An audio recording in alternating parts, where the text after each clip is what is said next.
নমস্কাৰ সকলোলৈকে আৰু সাংবাদিক বন্ধুসকলক মই অশেষ ধন্যবাদ জনাইছোঁ।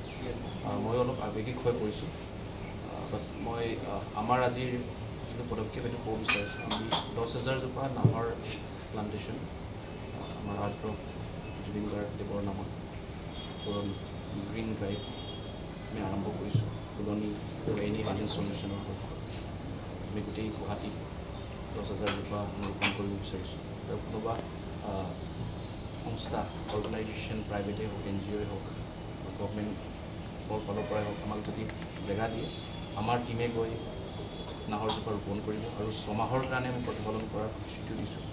আমি অকল ৰোপণেই নকৰিম, আমি চোৱা চিতাৰ কৰা দায়িত্ব আমি লৈছোঁ। আমি 10,000 জোপা আমি চেষ্টা কৰিম গোটেই 10,000 জোপা জুবিনদাৰ নামত আমি জীয়াই ৰাখিব বিচাৰিম। এই 10,000 জোপাই নহয়, আমি গোটেই অসমবাসীয়ে ভাল পাওঁ। আমি আৰু সৰু এটা পদক্ষেপ আৰম্ভণি কৰিছোঁ। চবৰ আমি সহযোগিতা বিচাৰিছোঁ। আমাক কণ্টেক্ট কৰিবৰ কাৰণে যদি নাহৰ পুলি কাগজ যদি 100 জোপা 50 জোপা বা 1000 জোপাও যদি লাগে আমাক কণ্টেক্ট কৰিব পাৰিব। আমাৰ ফোন নম্বৰ